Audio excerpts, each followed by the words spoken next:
Welcome to Friendly Argument with Andrew Bernard and Jeremy Jones. Let's do this. New stuff, All the tangents. some politics, booze, Some more politics. stuff about Kansas, and lots of cheer scenes.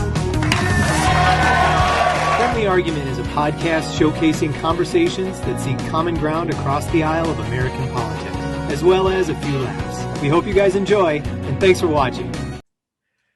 All right, Jeremy, we are recording again. This is Welcome to Friendly Argument. This is with Andrew Bernard and Jeremy Jones. The recap. The recap. Yep. So we're gonna this week we went through. Well, we attempted to go. We were better than normal, and we actually researched something beforehand. And by beforehand, I mean we both read an article that we said we were going to read last week, right before I turned on the Zoom. It was called The Secret History of the Shadow Campaign That Saved the 2020 Election, and it is in Time Magazine by Molly Ball. Mm-hmm. And the gist of the article was that there was a lot of folks doing a lot of work to shore up to normalize, fortify. To fortify the election or normalize things in the election.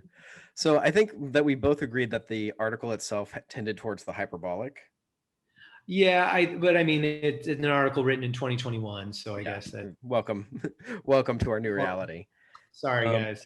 Yeah, so I think the stuff that was actually good that we got into was kind of like with our we got into a little bit of contention, I think, with what Trump does in general, which is pretty standard for our podcast.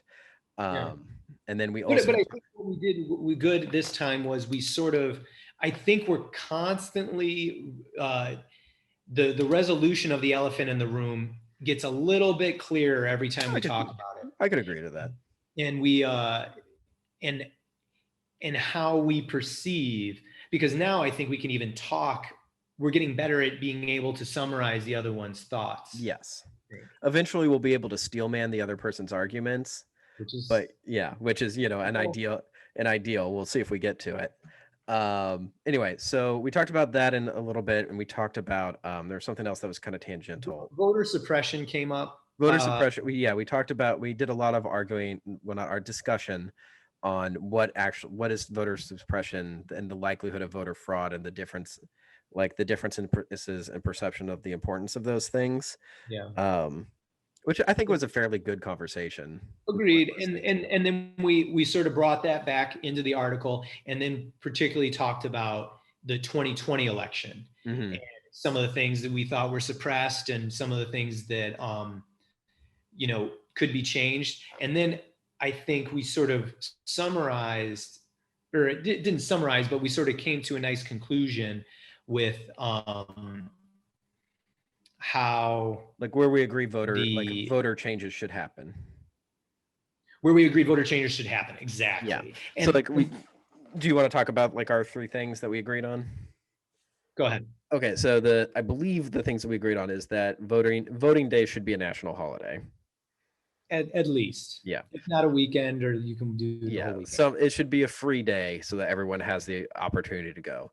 I think we agreed, and this might be me misremembering, but I think we agreed that there are some easy ways to identify people as legitimate voters. Yeah, I think we might have disagreed on the level of it, but I think we agreed that that is a reasonable thing to do. Yeah, just attaching it to the driver's license. Yeah. Attaching voter registration to driver's license, I think, is a very nice, simple way. Yeah. We came up with some simple solutions. Yeah, it's a simple solution. I think I quibbled with like what needs to happen when you get the driver's license, but that's at the end of the day, that's details. Yeah, that's not recap talk, right? No.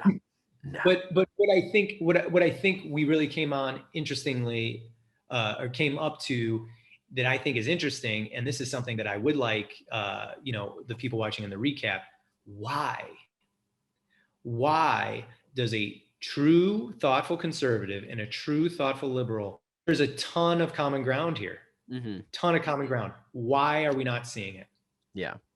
Yeah, why are these why are these not easy issues that and I wonder we didn't talk about this, but I wonder if it's because the loudest people on both sides are the people who are like the diehards against where the middle ground is. You know, Like I'm trying to think of the difference between us and them, and the only thing I can think of is they're elected. that is true. They don't want to change. Yeah, but I mean, I just kind of wonder if there's because it's the squeaky wheel gets oiled, so it's like the people who are who on my side are you got to prove day 3 weeks before and then day of again, and with 4 forms of ID and your utility bill, and then there's then there are people on your side who are like, no, even a driver's license, you should just be able to show up and sign for it.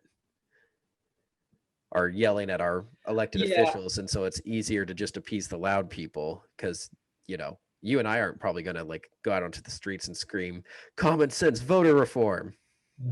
Yeah, and that's probably true too. It's not gerrymandering and campaign finance, as unbelievably important as those things are. Mm-hmm.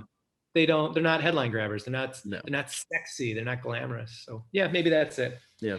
But then where do we kind of end there? I think that, the only other point I wanted to bring up was that I think we talked about pretty lengthily was the appointment of I think it's Vita Gupta to the associate general position. Yep. And I think this is a place where we kind of disagreed. I think because we got into a larger disagreement on what is disinformation and who has the right to suppress it. Because I'm of the opinion that you need more good information, and I don't feel comfortable with a small group of people deciding what that is. Even if it was people who I agreed with, I don't think that I would feel comfortable. If we get into a theocracy and it's nope, only young earth theories is everything else is disinformation. I'm this is maybe not what we ought to be doing. Yeah, and then also, to be fair, I don't believe in the young earth theory, but what shall we do was sort of my question to that. And it's an open question, obviously. I believe we ended the conversation with, I think your idea is stupid. Something like that. I think that was the one where I said, I think your idea is stupid. And you're like, well, that's fine. Yep. Mm-hmm. So that's a good recap. I think that's a pretty for good everybody out there. Hopefully your palate is wetted for the you just want to go spend that hour to hour and 15 minutes watching or listening to us talk, preferably at 2 times speed with our entire playlist on repeat. We talk fast. I imagine I feel like we do talk pretty fast, but we are also listening to ourselves. So I also come from Kansas, which is not the South, but is close to it. So I feel like I have a tendency to do a little bit of a drawl. So I don't know. Though, to be fair, when I talk to you about politics, I talk really fast. Yeah, we both talk pretty quickly. But either way, throw it on the background while you're working from home, and I'll just mute us and keep it playing. Get those numbers up there, man. I'll mess with the algorithm. I'm not above that. Yeah, no, I'm fine with that too. Yeah. Anyway, Jeremy, this has been a recap of a friendly political argument. We were friends before. Friends during. Friends after. Cheers. I had a tiny bit left, so it still counts. I had to squeeze it out of a lemon. My condolences. But I guess, life gave you one, so. And I made lemonade. You did. There, you said it. I'm stopping recording. Welcome to Friendly Argument with Andrew Bernard and Jeremy Jones. Let's do this. News stuff, All the tangents. some politics, booze, More politics. stuff about Kansas, and lots of cheer scenes. Friendly Argument is a podcast showcasing conversations that seek common ground across the aisle of American politics, as well as a few laughs. We hope you guys enjoy, and thanks for watching.